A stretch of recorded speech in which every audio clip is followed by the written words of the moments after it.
I, F32, don't really have a very good relationship with my husband's, J, M33, family.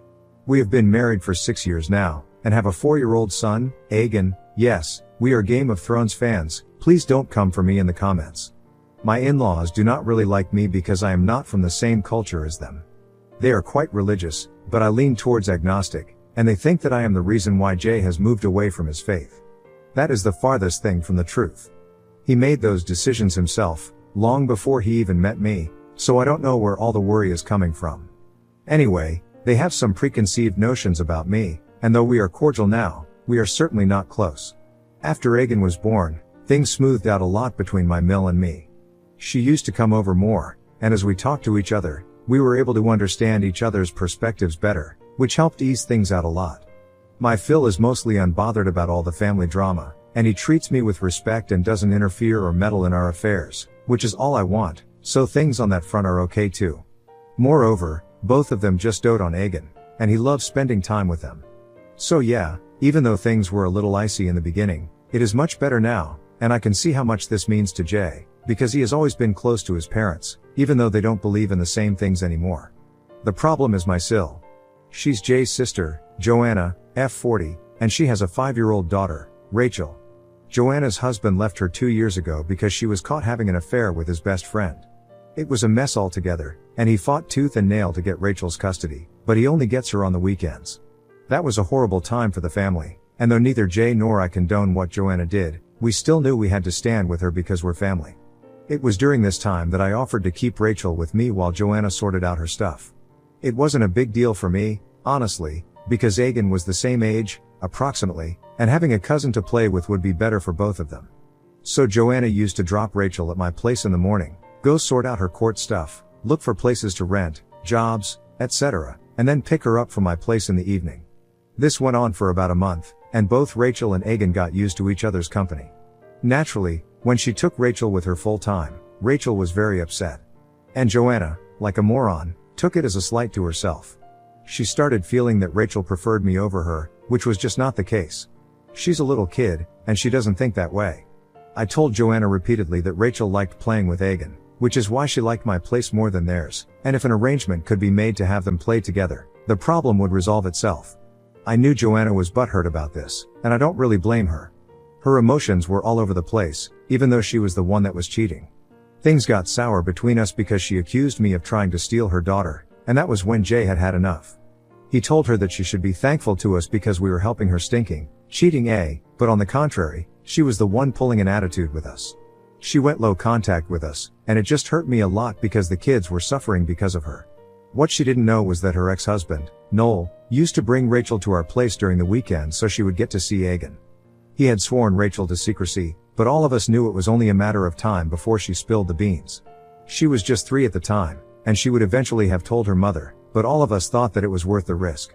When the big reveal finally happened, there was a lot of drama, and Mill and Phil had to intervene and asked her to stop being thick and think about her daughter instead. It took some convincing before she could finally see our side of things and agreed to have Rachel and Aegon play together. The thing is that the kids absolutely adore each other. They're like siblings, and since they're so close in age, they gel really well together. It's honestly a delight watching them. Especially since Jay and I had decided that we would have only one child, and I had always felt that not having a sibling is sad for a kid. But here, we kind of have the best of both worlds. The kids took turns at each other's places. There were times Rachel came over, and other times Aegon went to Joanna, or even Noel. And most of the time, they were at Mill and Phil's place.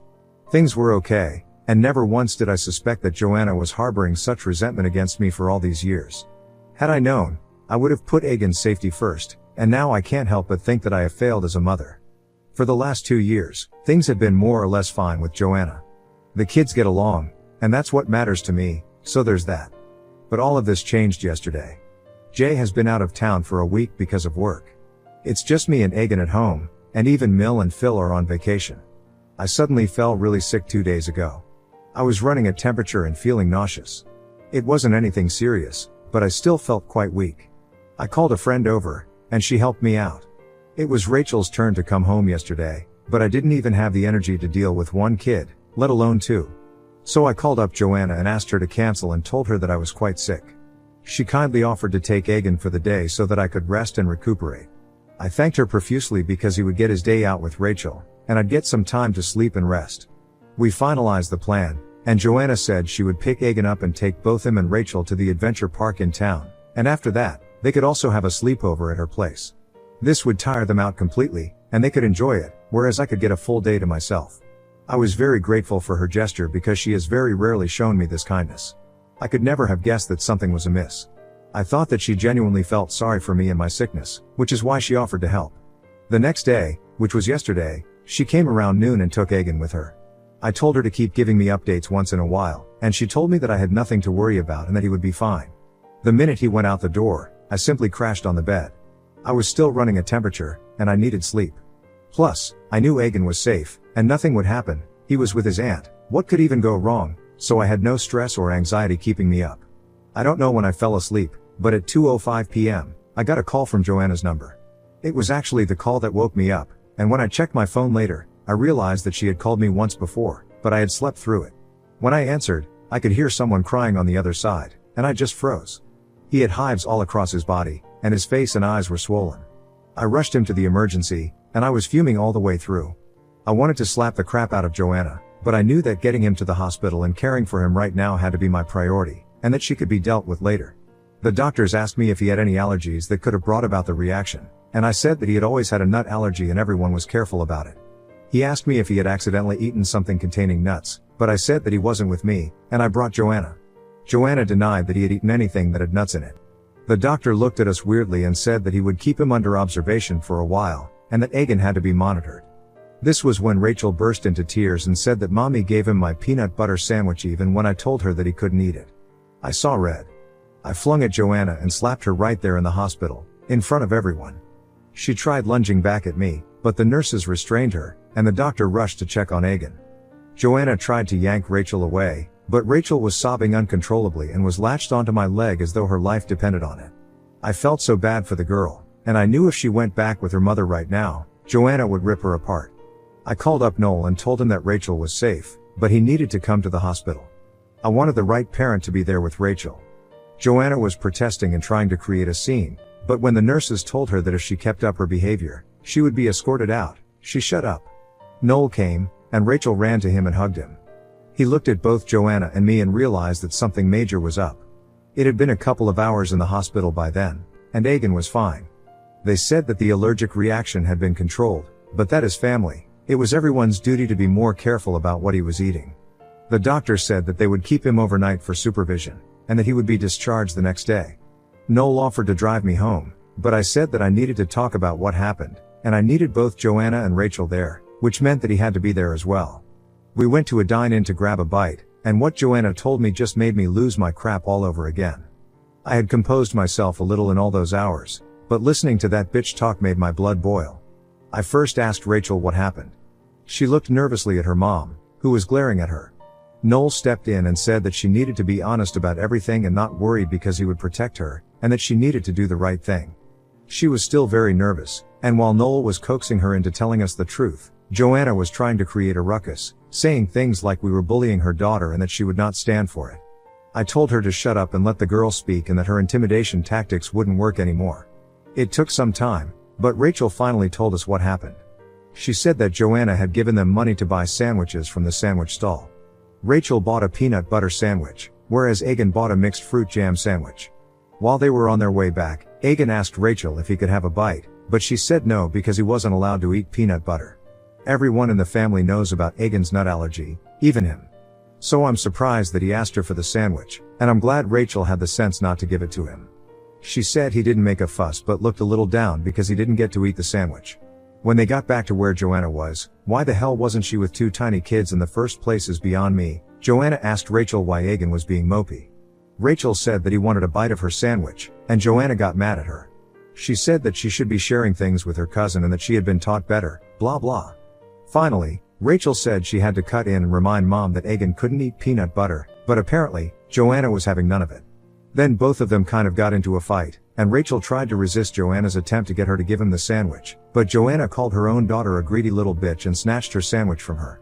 By this time, Rachel said that both Egan and she were crying, and she said that he would get sick like Andy told us if he ate that sandwich, but Joanna said that this was just a harmless prank and nothing would happen to him. She gave him the sandwich, but by that time, Egan too was in tears and said that he did not want the sandwich and wanted to go back home, but Joanna literally force-fed him the sandwich. Rachel didn't use these exact words, but I know what Joanna was up to. It took every ounce of my strength not to lunge at Joanna and strangle her then and there, but I didn't want to do all this in front of Rachel. The poor girl had had enough for the day. Once she was done, she was in tears again, hugged Noel, and said that she wanted to go with him because mommy scares me. All this while, Joanna was scoffing as if trying to discredit what Rachel was saying. I asked her if she had anything to say in her defense, and she said that she had no need to defend herself from the likes of me. She said that if I chose to believe a 5-year-old over a grown woman, I had to get myself checked because clearly, there wasn't a single logical brain cell left in me. I didn't fight with her or press for justifications because I was thoroughly exhausted, but I did tell her that if she refused to tell me her side of the story, if there even was one, I would take Rachel's version as the truth and proceed accordingly.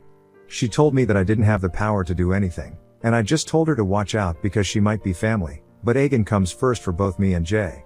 And while I was being kind to her, she had no idea what Jay would do when I told him. That's where the panic set in. She told me not to involve Jay because Rachel was lying. She then started rambling something about what had happened, but I told her to cut the crap. I had given her a chance to explain, but she blew it. So now she could deal with Jay herself. I walked out and let Noel and her sort their crap out about Rachel together.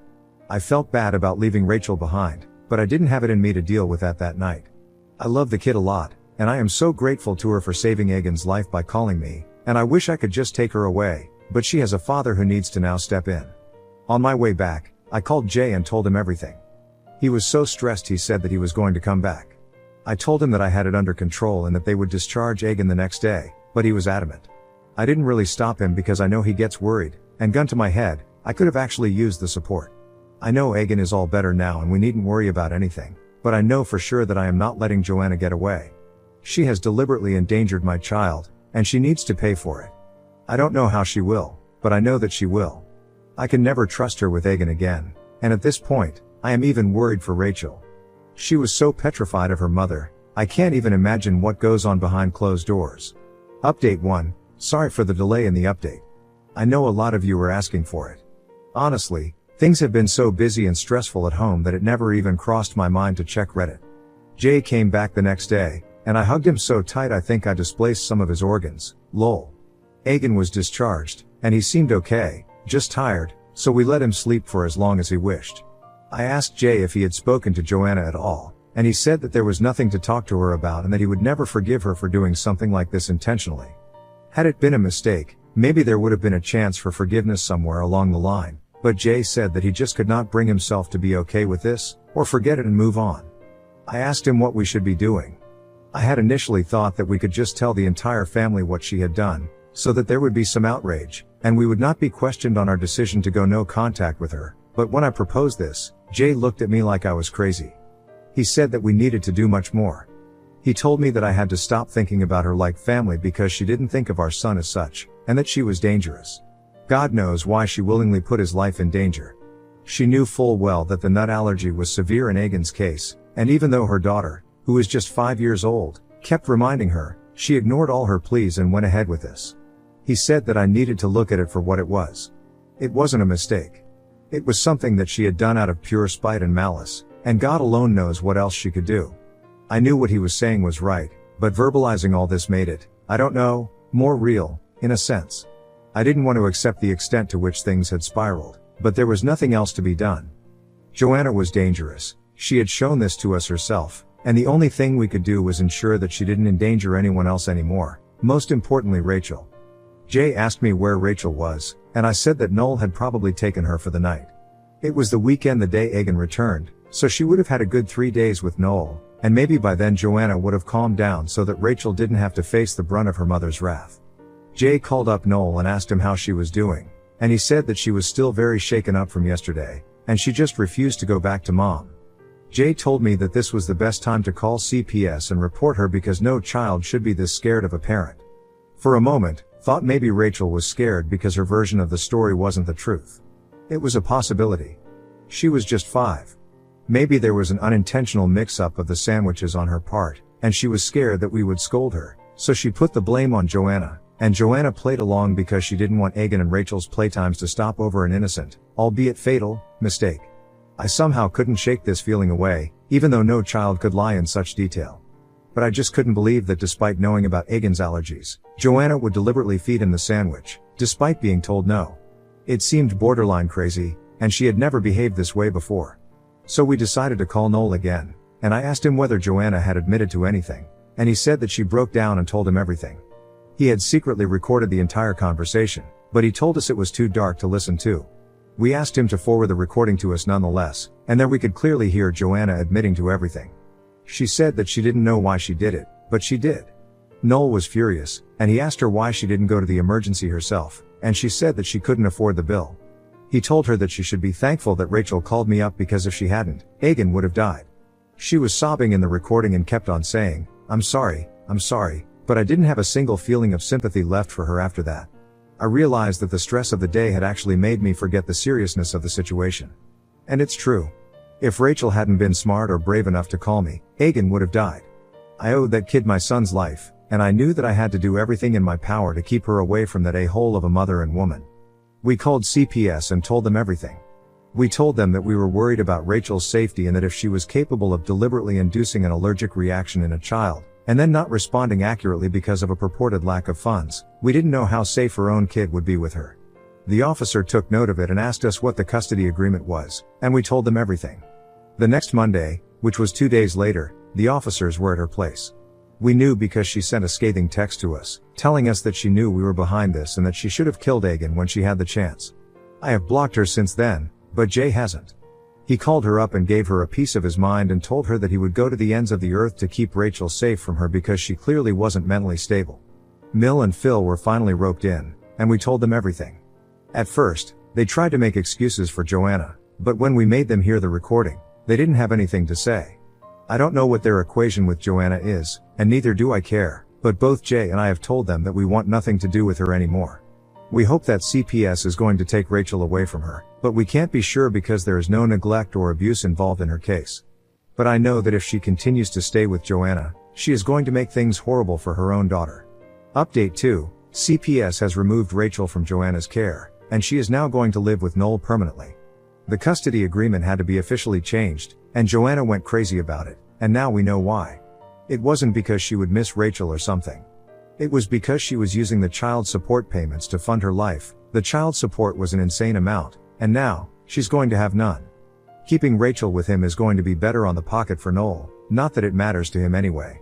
Noel has also been asked to take Rachel to therapy because the poor kid has been having nightmares ever since the Egan affair. Egan, on his part, is doing well. He doesn't even remember much, and when we ask him how his day with Auntie and Rachel was, he just says he had a lot of fun, and the best part was the hospital ride at the end. I cannot even fathom why someone would hold so much resentment for a child. Mill has been quite upset over the incident, not Egan's particularly, but the one where a mother lost her child due to our intervention, aka Joanna. I don't understand how she can continue to sympathize with Joanna. Phil, for his part, is furious, and he says that he initially did not believe that she could be this crazy. He has apologized to us for not believing us, and while it still annoys me, I know that he means well.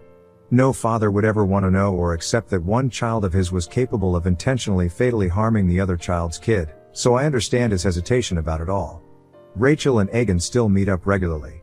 We didn't want Rachel to think that she did anything wrong or that she could have done anything more during the day the incident happened.